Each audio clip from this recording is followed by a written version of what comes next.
I usually tell young people, stop being idle. Idle is the devil's workshop. True. And if you find yourself, you are associating with people who are not adding any impact or any value in your life, you should start separating yourself. The first thing I usually tell young people, find something you can do.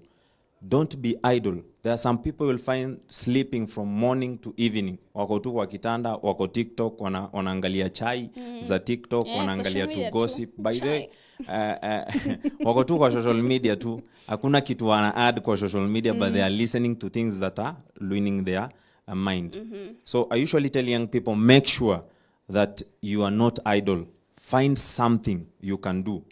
Find, even if it is a little, find something that you can do to keep yourself from being idle. And another thing, make sure that you are networking and also building capacity in yourself. The best gift a young person can do to him or herself is to read books. Make sure that you read a lot of books. Mimi nikiwa hapa Thika, shelf yangu ilikuwa imejaa vitabu peke yake. Vitabu peke yake. Na hiyo ndio ilini shape mimi kwa venye niko. So I can tell young youths outside there, make sure you are doing something in your life.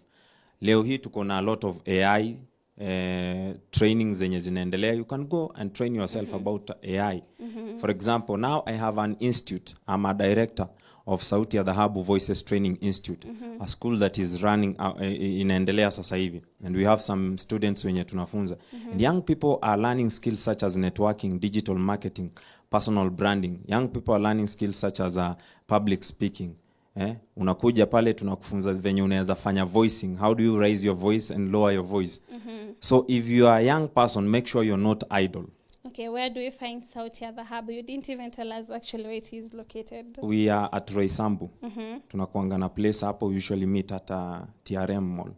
Every Saturday evening and every Sunday evening. Exactly, hapo Roysambu TRM Mall. So tukikutaka tutakupata tu. Yeah, mkinipata mnanipata tu hapo every Sundays evening na every Saturdays evening. Na kama mtu angependa kusoma online, pia tunakuanga na classes za online. Give us your socials. Give us something when you are going to reach you. In my social media pages zote najiita Kelvin Nyakundi Sauti ya Dhahabu. Kelvin Nyakundi Sauti ya Dhahabu.